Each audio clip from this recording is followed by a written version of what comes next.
जाएगा। अगर तुम कुछ आवाज उठाओगे आतंकवादी बता दिया जाएगा। ये कोई सॉल्यूशन होता है? दहशतगर्द बता दिया जाएगा। छात्रों को कॉकरोच बोल दो, युवाओं को कॉकरोच बोल दो, कोई सॉल्यूशन है?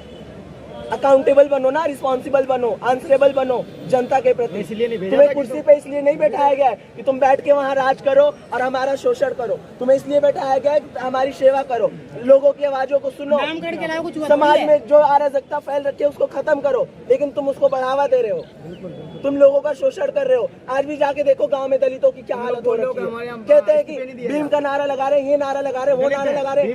हम जाके देखो, मैं दलित नहीं हूँ लेकिन मैं आवाज उठाता हूँ। मेरा दोस्त दलित, मेरे सारे दोस्त दलित। जाके देखो मेरे गांव में कैसे अभी भी दलितों को बाहर रखा गया है। बिल्कुल, मैं खुद अभी भी अगर किसी ब्राह्मण के गेट पे जाता है उसको कहते हैं बाहर रहो, मैं आ रहा हूँ। ऐसे हमारे समाज में ऐसे सोच विचारधारा के लोग हैं। इन्हीं लोगों को खत्म करना है। हम ब्राह्मणों के खिलाफ नहीं होते, ब्राह्मणवादी विचारधारा के खिलाफ है, मनुवादी विचारधारा के खिलाफ है।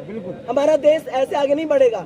लोग सोचते हैं ना हम पढ़ लिख लेंगे, चले जाएंगे ऑस्ट्रेलिया कमा लेंगे, अमेरिका कमा लेंगे। अरे तो हमारे देश का क्या होगा? भगत सिंह ने देश के लिए इतनी बड़ी लड़ाई इसलिए नहीं लड़ी थी कि छोड़ के इस देश का युवा चला जाएगा। उन्होंने एक संदेश दिया है युवाओं के बीच। उनकी किताब पढ़िए कि मैं नास्तिक क्यों हूँ। उन्होंने लिखा है उसमें कि छात्र जीवन क्या होता है और युवाओं का एक क्या काम होता है, देश के प्रति युवाओं के अंदर क्या जुनून होना चाहिए।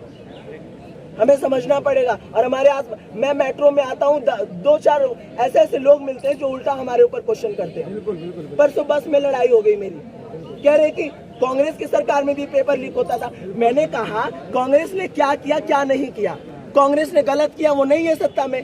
आज बीजेपी गलत कर रही है, बीजेपी को नहीं होना होगा सत्ता में। कांग्रेस ने किया है तो जरूरी है कि कांग्रेस ने किया है तो जरूरी है कि हर सरकार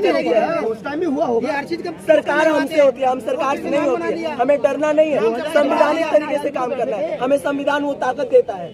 आज वही संविधान की ताकत है कि हम 24 दिन इस रोड पे गुजार दिया हम लोगों ने।